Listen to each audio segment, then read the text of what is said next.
Bismillahirrahmanirrahim. This video is brought to you by Alpine Academy, subject Biology, class first year intermediate, syntax book board Jamshoro. Biology. बिस्मिल्लाहिर्रहमानिर्रहीम। अस्सलाम वालेकुम students, आज हम chapter number 11 में pyramid of energy को discuss करेंगे और इसके साथ साथ एनर्जी फ्लो जो कि एक छोटा सा टॉपिक है इसको डिस्कस करेंगे। Pyramid of energy. The quantitative studies of an ecosystem are carried out by two ways: by studying the food chain or food web and by ecological pyramid. जो quantitative study होती है एक ecosystem की, इसके दो तरीके होते हैं या दो रास्ते होते हैं। एक तो जो है हम फूड चेन को स्टडी करते हैं या फिर फूड वेब को स्टडी करते हैं, दूसरा जो है इसके इकोलॉजिकल पायरामिड को स्टडी करते हैं। द इकोलॉजिकल पायरामिड और पायरामिड ऑफ नंबर। जो इकोलॉजिकल पायरामिड है इसमें पायरामिड नंबर्स में होते हैं या पायरामिड के नंबर होते हैं। It is diagrammatic representation of trophic levels, producer, herbivores, carnivores। ये एक डायग्रामेटिक रिप्रेजेंटेशन होती है जिसमें जो है डिफरेंट ट्रॉफिक लेवल्स पे इनको रखा जाता है ऑर्गेनिजम्स को। इनमें प्रोड्यूसर्स, हर्बिवर्स, कार्निवर्स और डिकम्पोजर्स वगैरह शामिल होते हैं। Pyramid is drawn on the basis of their number. Pyramid को जो है इनके नंबर के हिसाब से रखा जाता है। The second way is the use of pyramid of biomass instead of number at each level. It involves total mass of the living organism present in at each trophic level.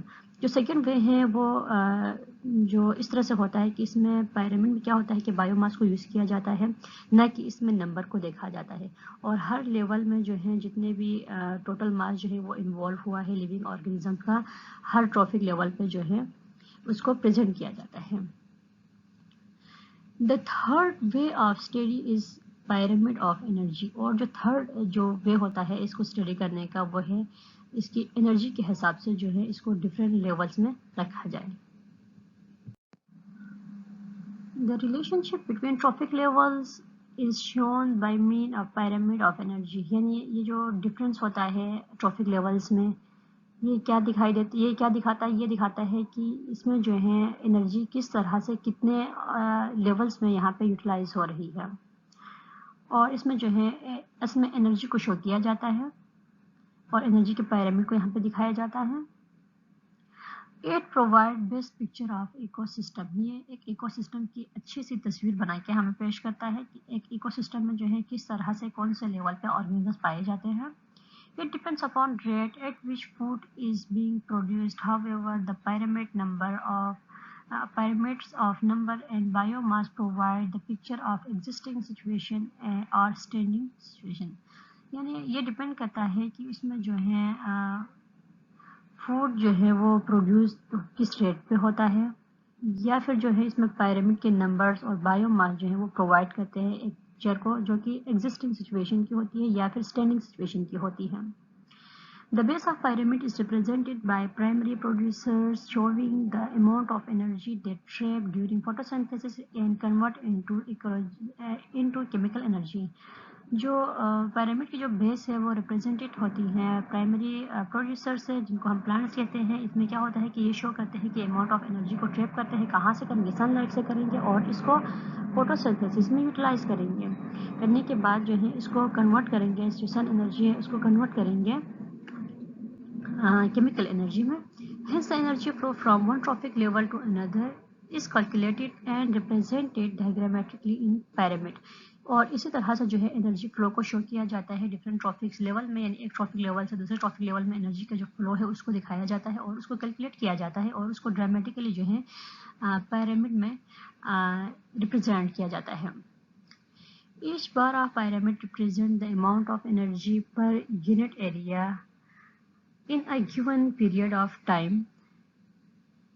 और हर जो pyramid का जो area होता है या specific जो unit उसका होता है वो एनर्जी की जो लेवल है उसको रिप्रेजेंट करता है कि उसमें कितनी अमाउंट ऑफ एनर्जी जो है वहाँ पे मौजूद है या फिर कितनी अमाउंट ऑफ एनर्जी वहाँ पे यूटिलाइज हो रही है।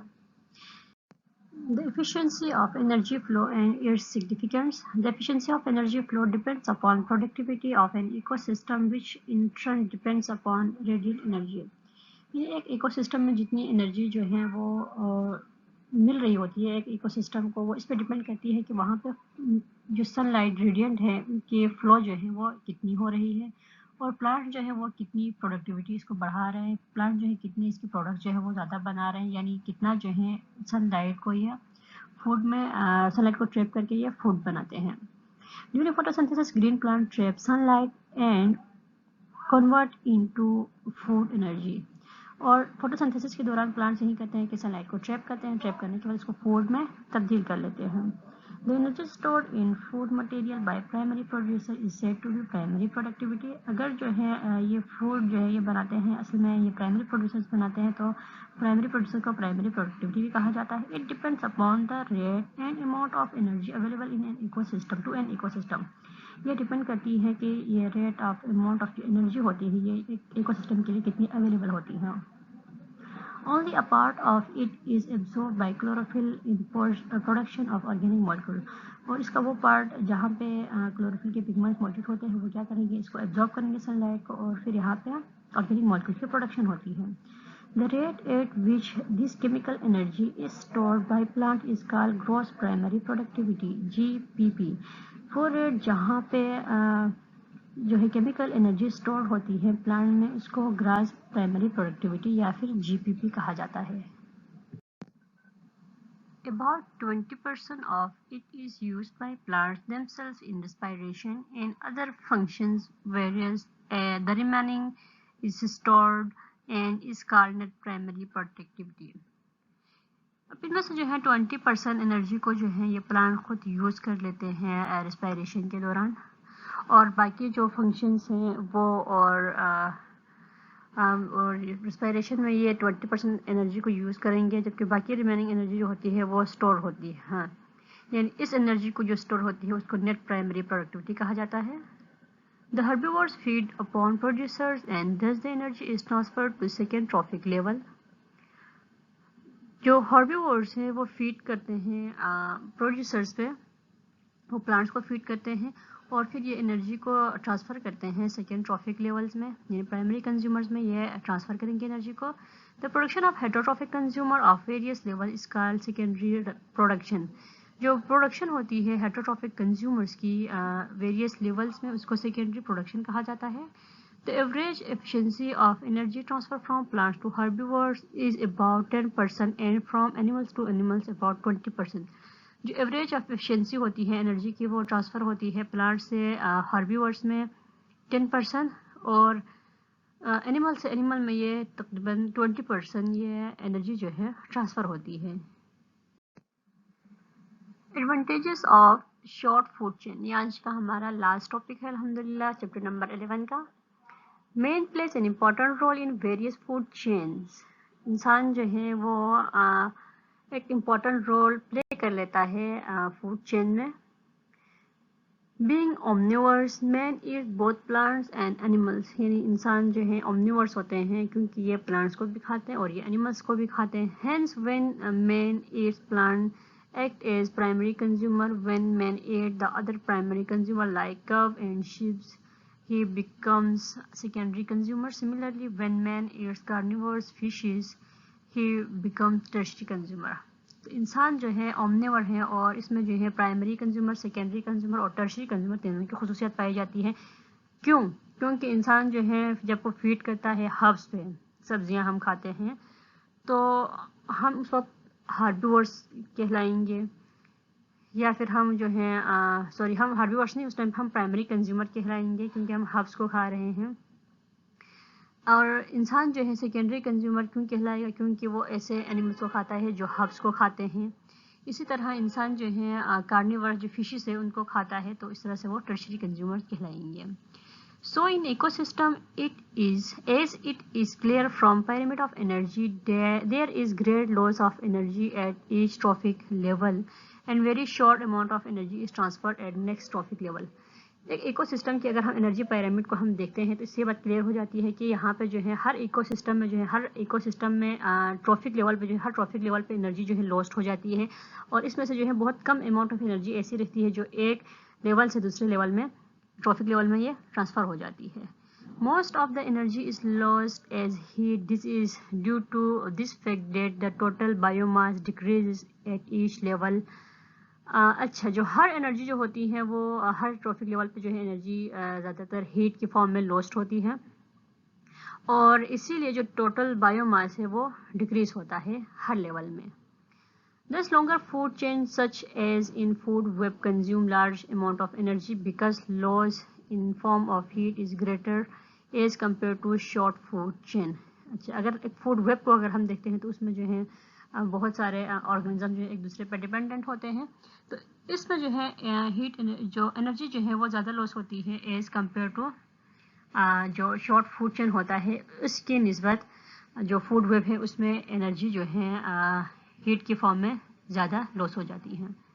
As main is the end source of several food chains, so these large food chain or food web are not helpful for solving food problems.